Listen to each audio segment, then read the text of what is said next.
But it's a saying that unless you hear the mouth eating, you cannot hear the mouth crying. Um, and it spoke very much to his holding together of the importance of connection, community, uh, togetherness in the midst of suffering.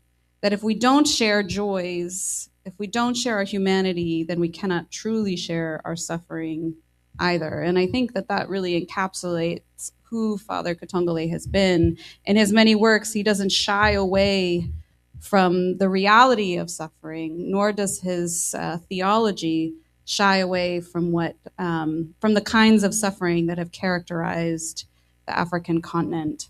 And yet, the joy that he exudes in his relationships with others, the community that he builds around himself and his work, is also incredibly sustaining and inspiring. And I consider it a great privilege to be a participant in some small way in the life of his work, and particularly Bethany Land Institute, which I'm so overjoyed that you'll all get to hear about today. So without more from me, please, Father.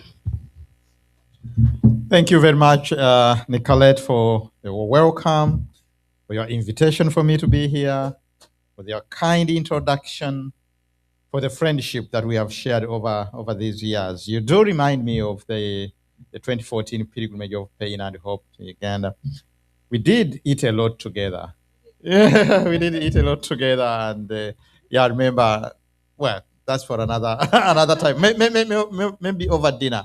If you want to ask me some choice stories about Professor Nicolette, maybe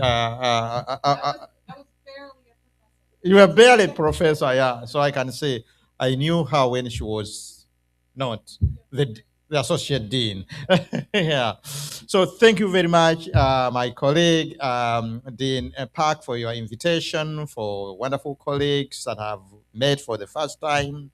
Jimmy, for my old friend and good mentor in many ways, Professor Roberts. And your work has been so inspiring, really, as we shared over lunch, the field that you have defined, the many people that you have mentored, what you have meant to me and my colleagues, to the continent of Africa, to mission, and it's just incredible. Thank you very much for the organizers of this conference, this colloquium rather. What an incredible opportunity for us to come together to reflect on the legacy, the work, the inspiring story of Father Vincent Machozi. Wonderful, and thank you for including me in this colloquium and all that I'm learning. And thank you for their incredible hospitality and welcome. When I think about Father Vincent Machozi, I think about two realities of his life. First of all, his name. As Siwa Okondi reminded us this morning, the name means son of tears. I think about his tears, his pain, his suffering. That is what reminds me of his other countryman from the DRC Congo, from the same region of Kivu, southern Kivu this time, former Archbishop of Bukavu, Christopher Monzihirwa, who was also assassinated in 1996 for his work for his defense of human dignity and human rights. One of the sayings of Christopher Monzihirwa was, there are things that can be seen only by eyes that have cried. Things that can be seen only by eyes that have cried.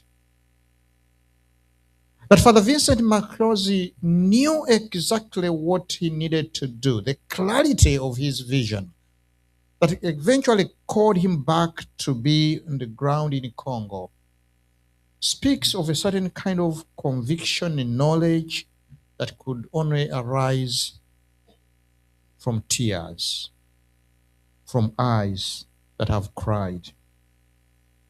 But that's why also I think about another of his countrymen, from the same region of Kivu, from actually the same town near where he was killed, from Butembo. Formerly Bishop of Butembo, was made Archbishop of Bukavu, and he died in 2000 in very mysterious circumstances. Rumors suggest that he was poisoned. I'm speaking of Archbishop Emmanuel Katongole. Emmanuel Katongole, when he was in Bukavu speaking out against injustice, he was exiled back to his diocese of Butembo. And from there, he used to write letters to his congregation in Bukavu. In one of his Easter letters to the congregation, he reminded them about the wound in which we all stand during Lent and Easter. And then he reminded the congregation that the only response to an excess of evil is an excess of love. The only response to an excess of evil is an excess of love. So in my lecture this afternoon, I want to reflect on the work of peace as the work of love. A work of love that reflects this excess of love that Katongole spoke about, that we see exemplified in the life of Father Vincent Machozi. An excess of love that grows out of, that is deepened in, and that is carried forth through tears, through lament. And I want to do so by sharing a little bit about my work with the Bethany Land Institute in Uganda as an example of peacemaking, and reflect on the dimensions of love that are at work within Bethany Land Institute that seem to be framing that work of creation care and care for community. But this is also very important, that are becoming clear to me only now. That is very important, and I will come back to that. So what is Bethany Land Institute?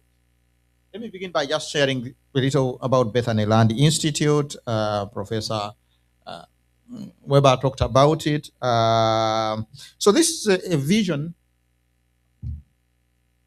I need to point this to here. That? Oh, here. Okay, yeah. Bethany Land Institute that was inspired in 2015 by the writing of this incredible encyclical by Pope Francis, Laudato Si, on the care for our common home, that many of you might be aware of, and said, well, how does this look like in an African context, the cry of the earth and the cry of the poor?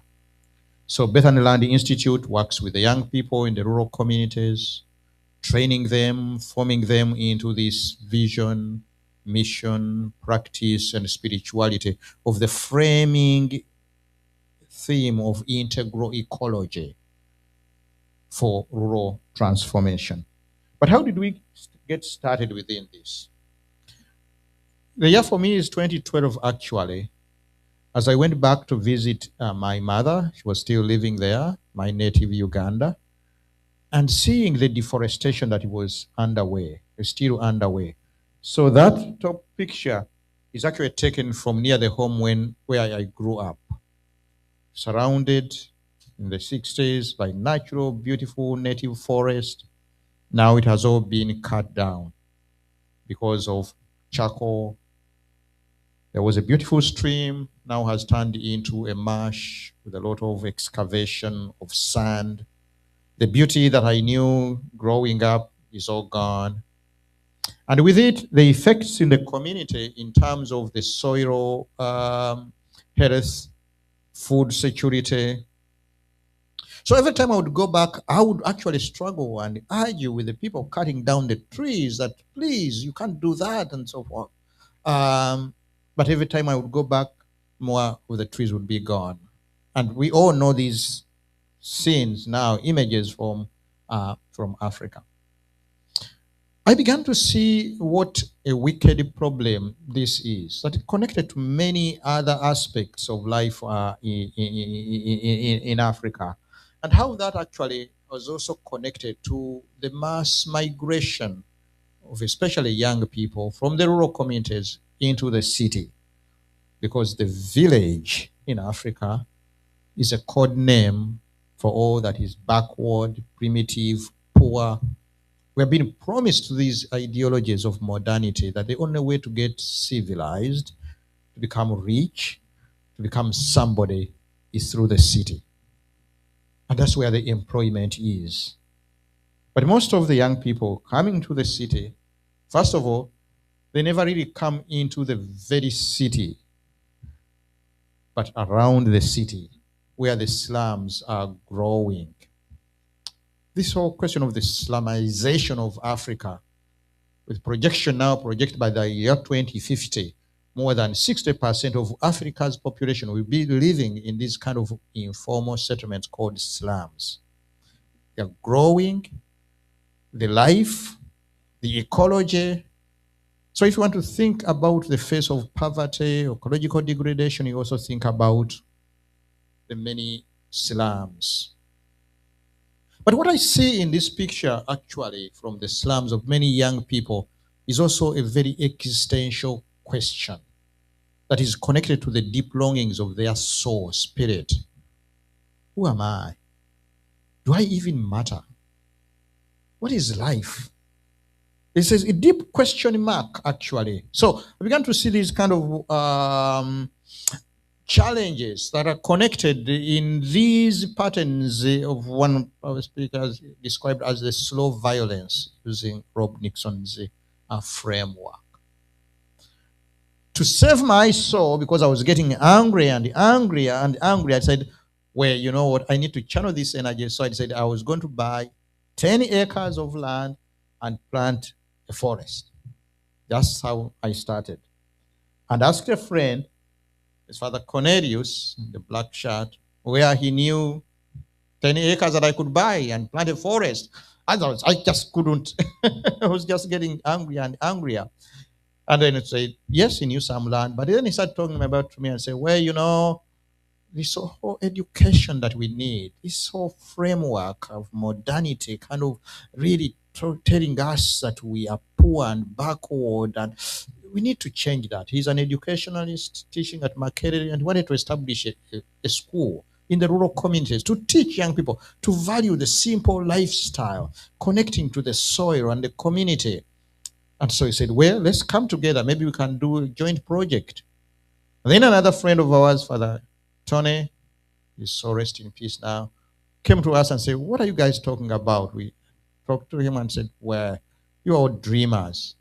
Is economics stupid? Unless you have an economic incentive, you can plant all the trees that you want. The young people will cut them down, people will cut them because they need to feed their families. So we are friends and say, well, why don't we come together and do a joint project? We started talking about the 3 E's. I was still bent on the ecology and the trees and the forest. Cornelius was talking about education, and Tony, economics. We bought some land. From 10 acres, we bought 85 acres. And we are starting to build models of what we could do. A forest, definitely, a farm, and a school. And we are touring different places, including one of your leaders, Josephine Kizas, as a model. We didn't know what we really wanted to do until 2015 with the publication of Laudato Si Pope Francis. The clarity of that document, the simplicity of it, the urgency of it all, brought it all together. Everything is interconnected. The cry of the earth, cry of the poor, they go together. The social and ecological. You need integrated approaches, fight poverty. You need to bring all this together into this framework that is called integral ecology. And a key paragraph was also saying, but it cannot just be technical responses. There need to be a distinctive way of looking at things, a mindset and a spirituality. And that was very, very important. And an education program. So we decided on this land that we had bought, that why don't we become that education institute to form the vision, the spirituality, and lifestyle of integral ecology in the rural community, so that we can see if that framework can actually address the challenge of poverty and the challenge of environmental degradation. Long story short, the land we had bought came under land dispute. Anybody who has been in Africa know the growing number of land disputes. The very same people who had sold us the land. So we were stuck. Then the bishop of the day said, wow, this is a beautiful vision. We have land. The churches have land. So it took us around 5 places, parishes, until we settled on Nandere. They have a whole square mile of land, and BLI's was leased 400 acres of land to do this project. And very, very important. Nandere, first parish north of Kampala, established by the White Fathers. They had also planted a forest there, the Belgian Fathers. Rubber was in fashion in Congo, so they planted a rubber forest there, but at the time the forest had grown up, but now had been cut down. And so this is the home of BLI at Nandere. These all details are quite important. So this is 2019, signing the lease for the land.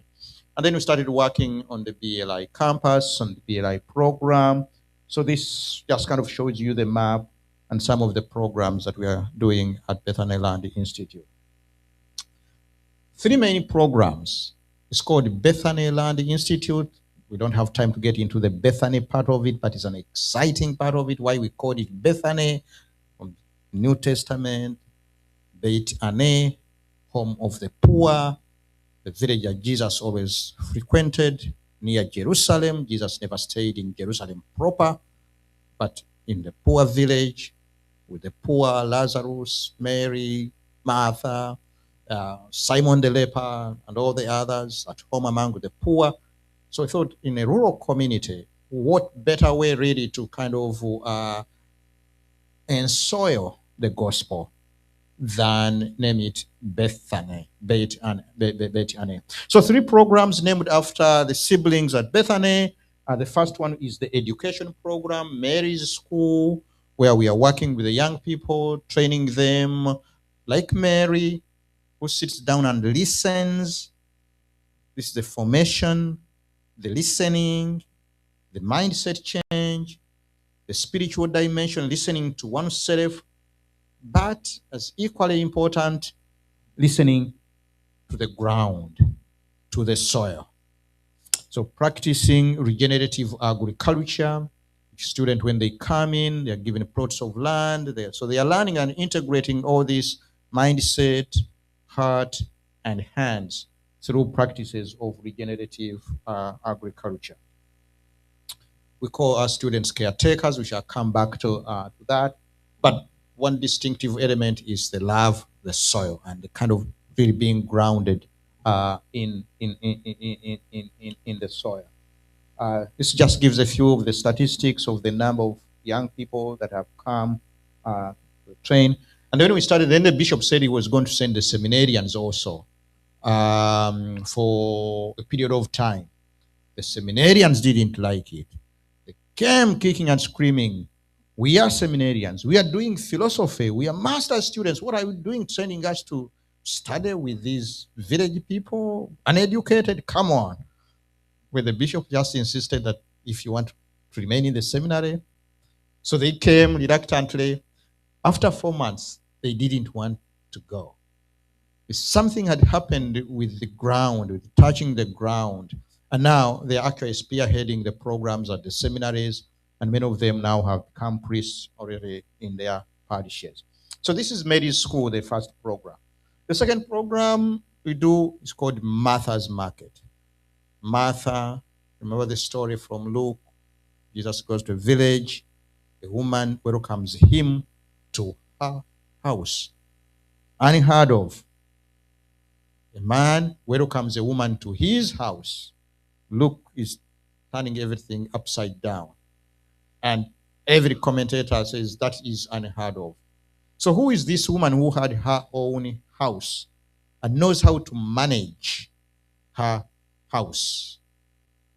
Economics, oikos, nomos, household management comes from that, managing household, stabilizing the house. You can see Martha, that's why she told Jesus, tell my sister to get up, do some work, and so this is the program of leadership, of economic empowerment. Each caretaker is given a plot of land, they grow what they want, they sell.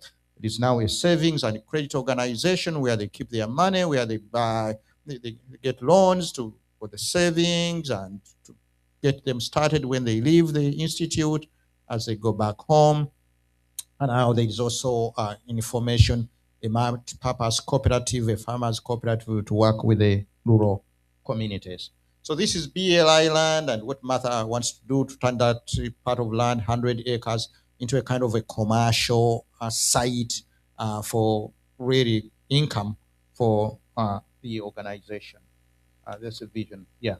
And then the third program that we run is Lazarus Forest. Of course, you guessed right, Lazarus, rising from the dead. The forest itself was deforested. The ecology in the neighborhood is all dead. So we're saying, how can this program become an engine of resurrection, restoration of these degraded ecosystems? It's a hub for ecological education, wetland management, and so the different programs that are connected with the reforestation, that is all run through the forest. Now, the miracle that has happened in just the last 5 years, when we took over this forest, it was just kind of empty, but now it's come back. Within just 5 years, there was a depression in the middle of the forest. I didn't even know that it had been a stream. Now that stream has come back. And the number of wildlife, of bird species, so it's kind of really attracting many people, but also as a space for rest. And it's only now remaining natural forest in a radius of over 100 miles. There's some of our species. Yeah, if we had time, we would see a short video, which is quite telling, but it just kind of shows what is happening through the forest. But all this is in view of the vision that BLI has of rural transformation. The goal is to transform rural communities using this framework of integral ecology. So our young people caretakers, they work with community groups, with the schools, with civic organization workshops, and in the communities to really cut out these programs. And for this next 5-year strategic plan 2029, we have developed what we call the Integral Ecology Model Parish, where the vision is that this 25 square miles of this area called Nandere will become the demonstration of what it means to really do integral ecology under the framework of regenerative ecologies, economic livelihoods, and food systems. So in these 5 years, we're really working with the area to realize that. And this past summer, in July, we celebrate the 10th anniversary of Laudato Si, of this encyclical. We had a conference that brought over 145 people from across Africa, Europe, and things for a 4-day conference at BLI. What the people mentioned, they say, we really now see this BLI as a hub for integral ecology. And so we increasingly now refer to ourselves as the Bogo Laudato Si, aware not only Nandere, not only Uganda, but hopefully other people from around Africa, perhaps from around the world, can come and see somehow a model, not the model, but a model of what kind of regenerative integral ecology might look like. The motto that we use at BLI is start small, Start well, start now. And that's significant for what we are trying to realize. So this is in brief BLI. But what I want to talk about that is only becoming clear to me now is this statement by a colleague who visited in March last year. We had gone with a group of graduate students, with the professor at the end, everybody is sharing, and the professor said something very profound. What you have here is unique. What you have here is love.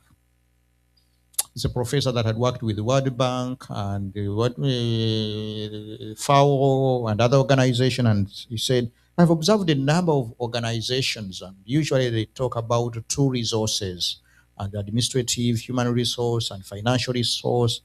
And then he said, you have a third resource here. What you have is love, and love is what makes BLI distinctive. I was surprised, presently surprised, but I had to stop and say, wow, I never realized that. So this is what I want to reflect on very briefly. What did he mean, and how did he come to that? So in response to this, after this, it has given me an opportunity to reflect back and see these dimensions, some dimensions of love that are at work at BLI. And so that's what I want to briefly share about these different dimensions. So I won't go into details, but I just kind of have 5 different dimensions that I want to briefly reflect on. The first one, creation as love. For me, it was really during the work at the Center for Reconciliation, some of the books were published, including this book by my colleague Norman Wisber, that talked about reconciliation with the land, that paints a picture that the first image that we have of God is God working with the soil, making human beings, creating out of the soil, breathing into the soil, and it comes with the conclusion that God loves the soil.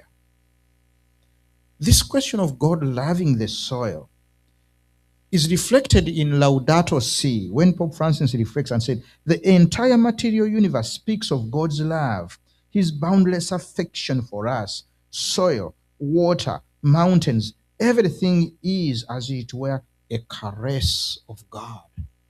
You almost kind of feel the caress of God in creation. The word sings of an infinite love. How can we fail to see it? He reflects in Laudate Deum. And then he uses the story of St. Francis to say, when you look at creation, it has the same effect like when people fall in love. They cannot but burst into song. That is what St. Francis does. It is again within this argumentation that Pope Francis says, that is why we should not use the language of nature.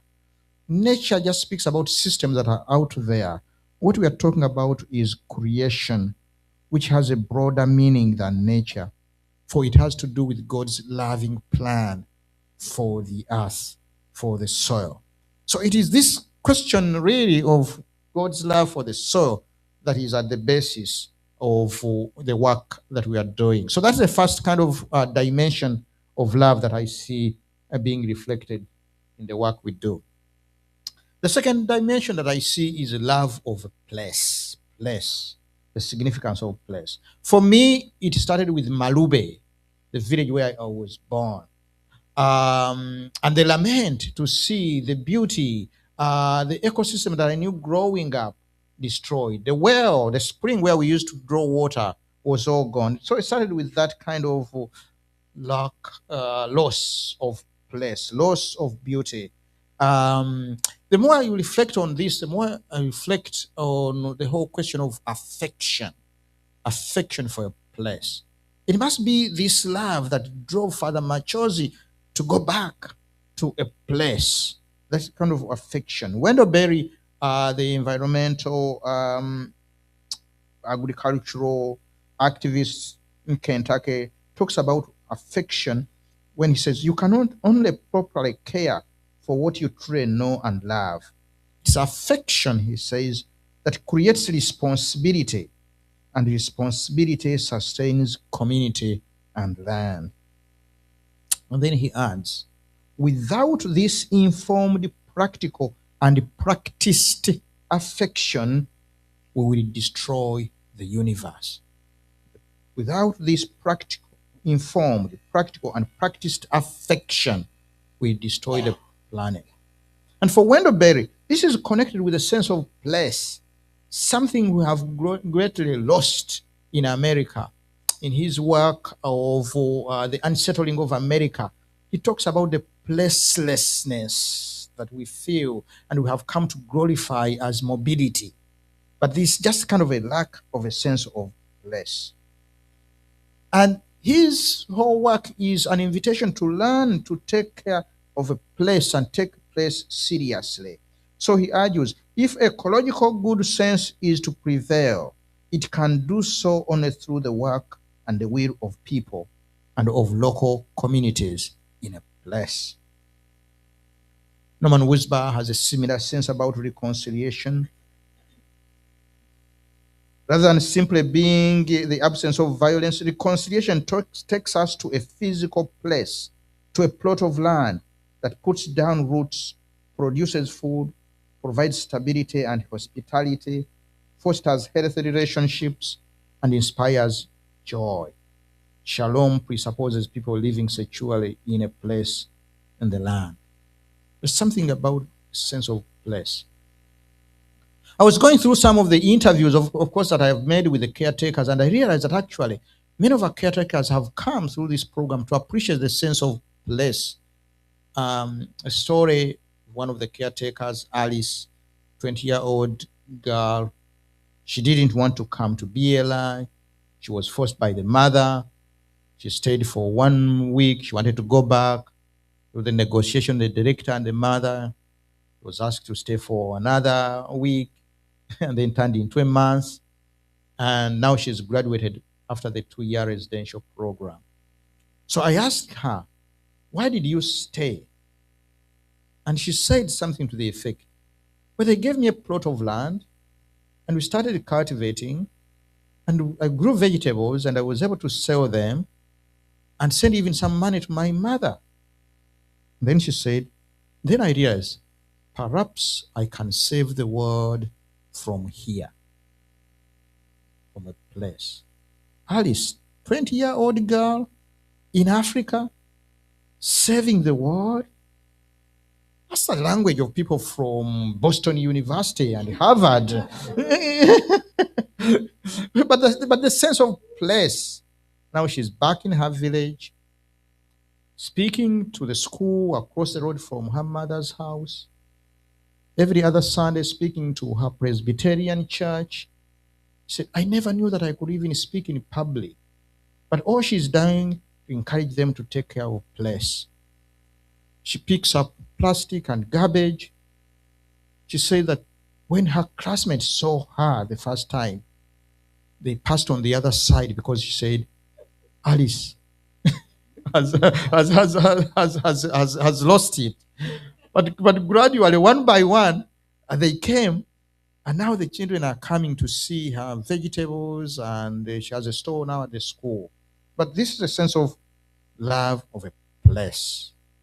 If you want to, in order to make ecological good sense of the planet, you must make ecological good sense in a location, locally. I think in the end, it is this learning to live in a place, the affection of a place, putting down roots in a place. I think in the end, this is what drove Father Machozi back to his community, even when he knew that death awaited him.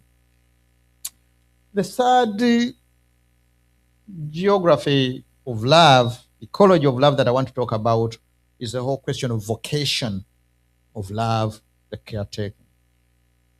Honestly, we did not fully know what we were doing when we called our students caretakers. All I was thinking about was Genesis chapter 2, verse 15, till the land, care for it. Okay, let's create, let's form these young people into people who love to take that vocation seriously. The more now I realize, the more I look at this, the more I say, wow, this is deeper than I even thought about. Because it speaks about a certain kind of attentiveness. Because the words that are used in Genesis chapter 2, verse 15, abad and shama, could be interpreted as work the land, abad, and shama, take care of it.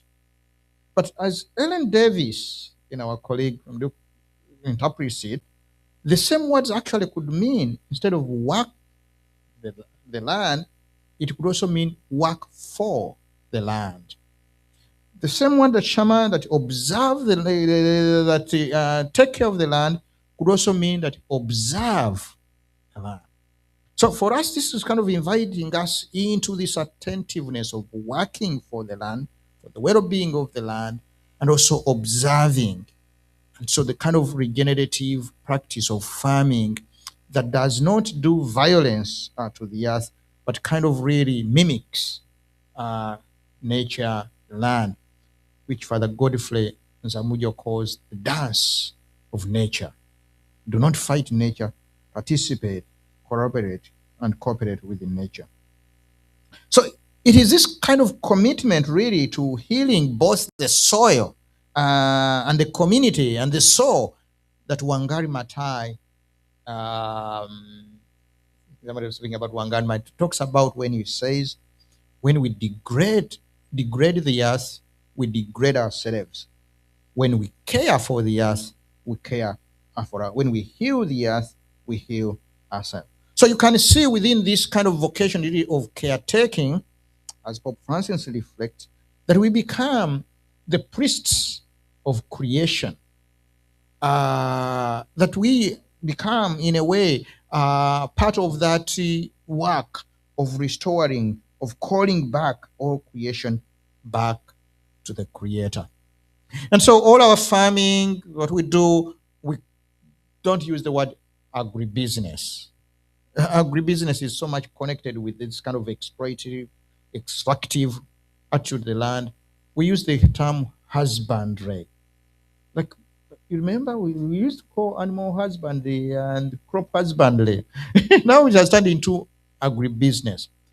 Husbandry, the etymology of that what husbandry has to do actually with the kind of domestic household care that was in a way reflected in the way the house owners will be able to take care of the entire household, including their animals. So David O described husbandry as that creative, patient, and increasing skillful love making that persuades the land to flourish. Husbandry is a kind of love, skillful love making that persuades the land. So that's what we kind of do. This is, I think, what is embedded within that vocation of caretaking. Not that we knew exactly all this before we embarked on this. And then briefly, the gifts of love and how this surprised us. We bought, first of all, 10 acres of land, turned into 22. Then at its site was 85 acres of land. We had bought with our own money.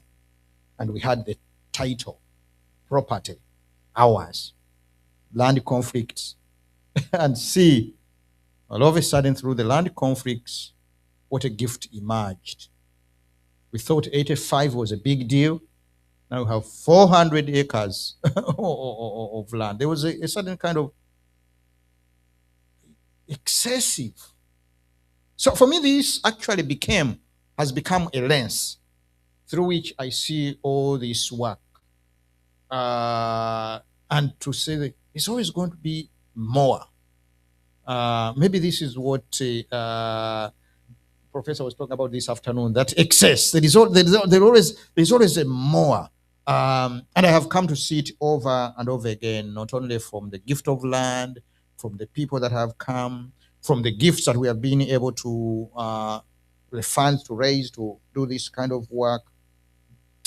What this led me to reflect on is a principle that Pope Francis talks about. This is the priority of time over space. He says our focus should be initiating processes rather than occupying spaces. This principle enables us to work slowly but surely without being obsessed with immediate results. In other words, that sense of this is beyond us. We can do only our part. We cannot do everything. And there is the grace, there is the gift that He will always bring more to the table that we can, in a way, imagine. Giving priority to time means being concerned about initiating processes rather than possessing spaces. What we need then is to give priority to actions which generate new processes in society and engage other persons and groups who can develop them into the point where they bear fruit in significant historical events without anxiety, but with the clear conviction and tenacity. End of quote. There is something about gift in the work of peace. John Paul Lederach, of course, calls it serendipity. Serendipity doesn't name the full reality of this.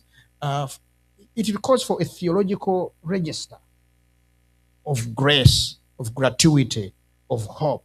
That's what I see going on around this gift. And then the final ecology of love that I'm reflecting on is what I call social love. In paragraph 231 of Laudato Si, Pope Francis talks about the civilization of love. Love is the key to integral human development, he writes. Love, overflowing the small gestures of mutual care, is also civic and political. Love as political. It makes itself felt in every action that seeks to build a better world. Love for society and commitment to the common good are outstanding expression of charity, which affects not only relationship between individuals, but also macro relationship, social and economic political relationships. How do you translate love from the one-to-one into these macro relationships, social, economic, political relationship? This to me speaks about the significance of institutions. I hadn't thought about this actually when we started. From developing curricula, to budgets, to policies, to the kind of buildings that we build so that they withstand us, so that they live beyond us. I hadn't thought about that until we came to Nandere. And then I saw that parish established in 1890, and still beautiful. How to build these strong institutions that reflect this love. In my previous work, The Sacrifice of Africa, I argued that the challenge of Africa is a challenge of institutions, either weak institutions or deformed institutions. We do need institutions. Unless we have institutions, we cannot pass on the gains of today to tomorrow. We need institutions. But not only institutions, good institutions that are characterized by caritas, by a spirit of love. What we have in modernity, and I think this is what, again, Professor was talking about, a spirit that are deformed by this spirit of kind of ongoing quest for more, acquisitiveness, and so forth. Can we have alternative institutions that are built on love? Now, this is what I found to be one of the most daunting tasks, actually, in this work of BLI. This kind of building institutions of accountability, of transparency, and they also take more time and more money. And more money, especially when it comes to Africa, when you say you want to build a dormitory for the poor people in the rural communities, uneducated, that is going to cost 70,000 USD. People say, really? One of my good friends called me one time and said, Ike, how are things at BLI? I said, oh, things are going. What are you working on? I said, oh, we are actually building a dormitory. How much is the dormitory? I told him 75, and I was kind of eagerly waiting. I said maybe he was going to say, you got it. He said, Ike, that's a lot of money. That is Africa. Why do you spend so much money in a program in Africa for poor people? Do you know how much that you could bring to the table to feed it with 70,000? I said, well, yeah, but if you had to build this dormitory here, it would cost much more and so forth. But he was not convinced. But he kept haunting me. This is Africa. These are poor people. Give them something. Certain kind of humanitarian approach. But if we do that, we are going to continue to remain in the same cycles of humanitarianism. The flood is going to come tomorrow and it will wipe away those things. And again, the good people of the West will come. So I have found this, but I have also tried to insist that if we want to do something in the poor community or the poor, we need to do it in an extravagant spirit, in the spirit of Bethany, of Mary, anointing, the feet of Jesus. So, this is being kind of ongoing work, but there's something about love here that takes place in social, political, economic institutions. Later on, Pope Francis reflects on this actually in Fratelli Tutti, when he talks about caritas as the framework for all political life. He says we must build institutions that enhance solidarity and institution the kind of hope, love of caritas that guards integral ecology. And this is necessary. And then he uses the example. If you help one poor elderly woman cross a bridge, that is really good. Cross a river, that is an act of charity that is commendable. But then he said, but there is a better, more commendable form of charity. That is if you build a bridge so that not only this poor woman, but even future generation who you will never see are able to cross the river. This is the kind of work that I see that is underway. In other words, to connect with my previous work, this is really reinventing politics from the grassroots up in forms of accountability and institutional ability. Anyway, these are the kind of geographies that I wanted to share briefly about what is going on at BLI. Let me conclude just by 3 remarks. The first remark I want to conclude with is a kind of reading backward. I wish I could say that I knew this when I was starting. This only becoming revealed to me. This sense of there is always more. The true significance of love, the true significance of peace is only revealed in the very process, in the very attempt to realize it. As Denise Levertov notes about a poem, peace, like a poem, does not exist ahead of itself, does not exist outside its making. It cannot be imagined before it is made. It can be known except in the words of its making. There's a certain kind of poesis, the making of peace, in which we actually learn what peace is. The second conclusion I want to make, and I did play back and forth about the title for this lecture, and originally I had thought that I'm going to talk about cultivating soil, soul, and community. But I decided to talk about the work of peace. Because in Laudato Si, paragraph 66, Pope Francis says that every human life is grounded in 3 relationships: with God, with one another, and with the soil, with creation. This is what I see actually going on in the work of Father Vincent Machozi. In the tears over his land, soil. In his love for ministry as an Assumptionist priest, in his service and his work to defend human rights for the community, you can see reflected his work at the intersection of these three relationships.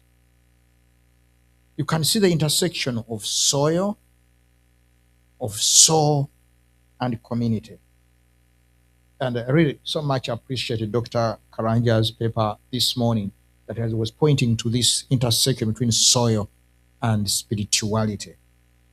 I see it reflected on Father Machozi, who provides a model and inspiration. And finally, the tears of love, the pain of love. If the work of peace is a work of love, it's also the work of tears.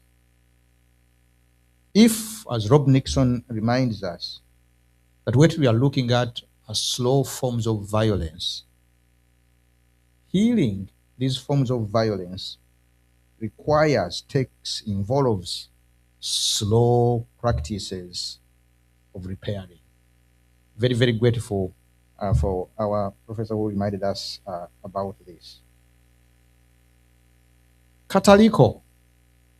The only response to an excess of evil is an excess of love. This takes pain. The work of planting, the work of planet saving will always remain painfully slow. And this is Wendell Berry, that work always remains slow, humble, and humbling. But if it's grounded in affection, it is pleasing. Briefly, nothing we do is ever complete. The story that I didn't tell here and that I could tell it, that we make 3 steps forward and at times 4 steps backwards. It's kind of agonizing.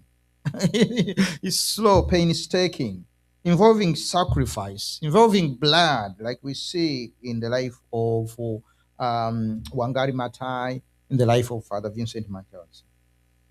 My final word is, just because it is slow, painstaking, and painful, let us not be afraid to follow the example and the inspiration of Father Machozi in this slow, painful journey of the excess of love. Thank you.